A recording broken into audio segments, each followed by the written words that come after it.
দিয়েছেন যে আর একজন ক্যাপ্টেন্সি করবেন না, এখন আবার অফিসিয়াল আলোচনা হয়েছে। I ask that question to the BCB cricket operations chairman mister Jalal Yunus.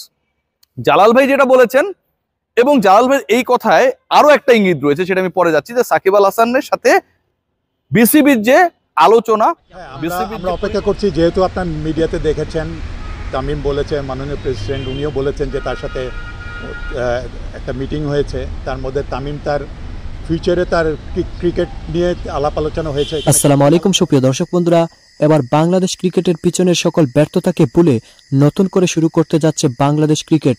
দর্শক বন্ধুরা, এবার 3 ফরম্যাটে সাকিব আল হাসানকে ক্যাপ্টেন্সি দেওয়ার বেশ কিছু আভাস মিলেছে। তবে শেষ পর্যন্ত কি সাকিব আল হাসান আবারও ক্যাপ্টেন হতে যাচ্ছেন? দর্শক বন্ধুরা, অন্যদিকে তামিম ইকবালের সেই সকল বিষয়গুলোকে কেন্দ্র করে এবং তামিম ইকবাল ক্রিকেটে ফেরাকে কেন্দ্র করে বেশ কিছু তথ্য বেরিয়ে আসলো। তবে তামিম ইকবাল কি এখানেই শেষ হতে যাচ্ছে? তো দর্শক বন্ধুরা, এবার সেই সকল বিষয়গুলোকে কেন্দ্র করে জালাল ইউনুস বেশ কিছু গুরুত্বপূর্ণ তথ্য দিয়েছেন এবং সেই সাথে বাংলাদেশ ক্রিকেটের ভবিষ্যৎকে কেন্দ্র করে বেশ কিছু গুরুত্বপূর্ণ কথা বলেছেন। তো দর্শক বন্ধুরা, আপনার মাঝে সেই সকল কথাগুলো তুলে ধরেছি এবং সেই সাথে ক্যাপ্টেন সাকিব আল হাসান তাহলে কি আবারও ক্যাপ্টেনের ভূমিকায় রয়ে যাচ্ছেন? তো দর্শক বন্ধুরা, চলুন আমরা সেই সকল বিষয়গুলো পরিপূর্ণ জেনে নিই।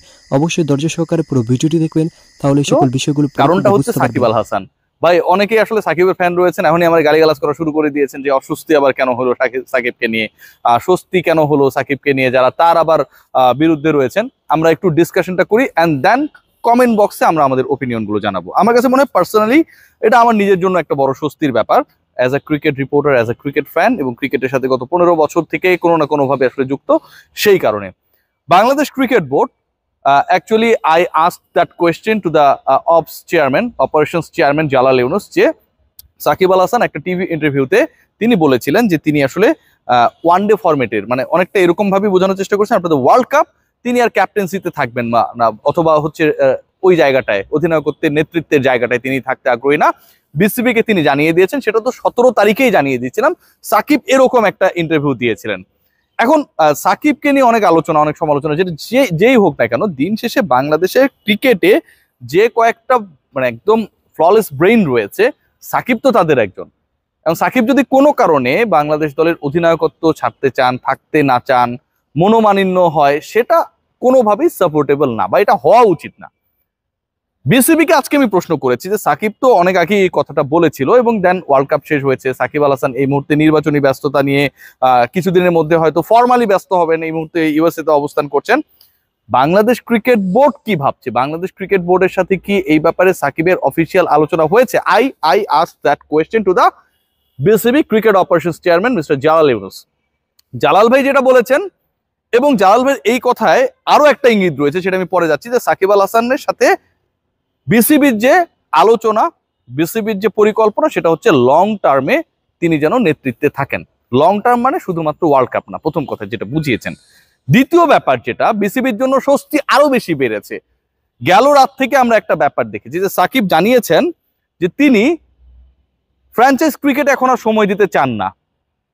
সাকিব জানিয়েছেন আইপিএল থেকে নাম তিনি উইথড্র করে নিয়েছেন, এবং পিএসএল এ তার ম্যানেজার তার নামটা রাখার পর তিনি তাকে বলেছেন, নির্দেশনা দিয়েছেন যে সেখান থেকেও যেন তার নামটা উইথড্র করে নেয়। কেন? The reason is that he wants to play for the national team rest of the years. Shakib Al Hasan, যে সাকিবকে নিয়ে সবচেয়ে বেশি আলোচনা হয়, সমালোচনা হয়, বিতর্ক হয়, অনেক বেশি আমরা কি বলবো যে গর্ববোধ করি যে তিনি আসলে বাংলাদেশের ব্র্যান্ড অ্যাম্বাসেডর। সব ধরনের ক্রিকেটে, সব ধরনের ফ্র্যাঞ্চাইজ ক্রিকেটে সাকিবের একটা অবভিয়াস প্রতিনিধিত্ব থাকে, পার্টিসিপেশন থাকে। সেই সাকিব অফিসিয়ালি বলছেন তিনি জাতীয় দলের হয়ে বেশি সময় দিতে চান, তিনি 3 ফরম্যাটে বেশি সময় দিতে চান, তিনি ফ্র্যাঞ্চাইজ ক্রিকেট থেকে তার নাম নিজের ইচ্ছায় সরিয়ে নিয়েছেন। সাকিবের টার্গেট হচ্ছে, ইলেকশনে কি হবে না হবে সেটা তো মানে দূরের হিসাব, ঠিক আছে, আমরা শুভকামনা জানাই তাকে, কিন্তু তিনি জাতীয় দলের হয়ে বেশি বেশি খেলতে চান। এখন জাতীয় দলের হয়ে সাকিব যদি বেশি বেশি খেলতে চান, যেই চাওয়াটা আমরা 3 মাস আগে, 4 মাস আগে, 5 মাস আগেও এতটা স্পষ্টভাবে ফ্রম সাকিব আল হাসানের পার্ট থেকে জানতাম না, সেই সাকিব আল হাসান যখন available for the national team, তিনি যদি ইনজুরি ফ্রি থাকেন, বিসিবি এখানটায় কি কোনো সেকেন্ড অপশন ভাববে? জালাল ভাই একদম ক্লিয়ার করে দিয়েছেন যে নাজমুল শান্তকে দায়িত্বই দেওয়া হয়েছে শুধুমাত্র নিউজিল্যান্ড ট্যুরের জন্য। সাকিব আল হাসান যেহেতু এই মুহূর্তে ইনজোর্ড, সো নিউজিল্যান্ড ট্যুরে আপনাকে কাউকে না কাউকে ক্যাপ্টেন বানাতে হবে, that's why he is the captain. কিন্তু ওয়ান ডে টেস্ট হ্যাঁ, টি20। আমরা অপেক্ষা করছি, যেহেতু আপনার মিডিয়াতে দেখেছেন তামিম বলেছে, মাননীয় প্রেসিডেন্ট উনিও বলেছেন যে তার সাথে একটা মিটিং হয়েছে, তার মধ্যে তামিম তার ফিউচারে তার ক্রিকেট নিয়ে আলাপ আলোচনা হয়েছে, এখানে কী আলাপ আলোচনা হয়েছে আমি জানি না। তো তার থেকে জানতে হবে তার কমিটমেন্ট কী সামনের দিকে, এটা জানার উপরে বেশ করে চিন্তা করতে হবে অ্যাকচুয়ালি কন্ট্রাক্টের কথা। না, আমরা দেরি হবে, আমরা হয়তো জানতে পারি হয়তো জানুয়ারি মাসেই জানার কথা। সো এটা ম্যাটার অফ অ্যানাদার 10-15 ডেজের পরে। এর মধ্যে যদি তার থেকে তার ফিউচার, তার কী কমিটমেন্ট, তার নিজের কিছু প্ল্যান আছে নাকি প্ল্যানিংও জানতে হবে, এগুলো জানার উপরে বেস করছে আর কি, যে আমরা তাকে কীভাবে কন্ট্যাক্ট দেবো। লাইক দ্য ওয়ান ডে যে 4টা টুর্নামেন্টে বাদ ছিল, ফেরালেন, ক্লিক করলো, সেরকম কি টি20তে ঘটার কোনো সুযোগ আছে?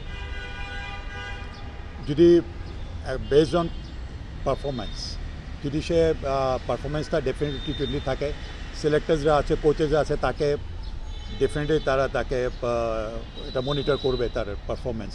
যদি পারফরমেন্স বলে he can come back, why not. আমি তো এটাও মিডিয়াতে আমি দেখেছি ওর স্টেটমেন্টটা। তো অবশ্যই এটা আনন্দের ব্যাপার যে এখন সে দেশের ক্রিকেটের উপরে বেশি ফোকাস করবে, ফ্র্যাঞ্চাইজি বাইরে ফ্র্যাঞ্চাইজি ক্রিকেট থেকে। তো এটা আমাদের জন্য বড় একটা স্বস্তিদায়ক একটা খবর। আমরা চাই সাকিব আমাদের এখানে যতগুলা ফরম্যাট আছে সে যাতে আমাদের ফরম্যাটে আমাদের দেশের জন্য খেলুক, এটা আমাদের কামনা। এখানে অ্যাকচুয়ালি রিকনসিডারেশনের পার্টটা আসে না, still he is our captain. এখন আমরা শান্তকে দিয়েছি, শান্তকে আমরা বলেছি যে জাস্ট সামনের দুটো সিরিজ আছে, যেটা নিউজিল্যান্ড সিরিজ, সেই সিরিজের জন্য তাকে আমরা ক্যাপ্টেন্সি দিয়েছি। আর ইনফ্যাক্ট সাকিবকে আমরা একটা লং টার্মের জন্য ক্যাপ্টেন্সি দেওয়া হয়েছে, আপনি এটা জানেন। তো লং টার্মের ক্যাপ্টেন্সির মধ্যে still he is the captain for all the format. তো সেখান থেকে সাকিব আসলে পরে ডেফিনেটলি আমরা ধরে নিচ্ছি সাকিবই ক্যাপ্টেন। তো এখন সামনের ফর্মেটগুলো সে ক্যাপ্টেন থাকবে কি থাকবে না এরকম কোনো এখন প্রশ্ন কিন্তু উঠে নাই। We know it that he is still the captain. And BCB wants the Sakibi. Yeah, we should. Since আমরা অলরেডি ম্যান্ডেট দিয়েছি, তা আমরা চাই যে সে বাকিগুলা সে নিজেই ক্যাপ্টেন থাকুক। একটা সময় তো আসবে সাকিব ডেফিনেটলি আর খেলা কন্টিনিউ করবে না, হয়তো কোনো ফর্মেট কমিয়ে দিবে। তো আমাদের হাতে শান্ত আছে, আমরা যাদের প্রবেবল ক্যাপ্টেন বলি, শান্ত আছে, মিরাজ আছে।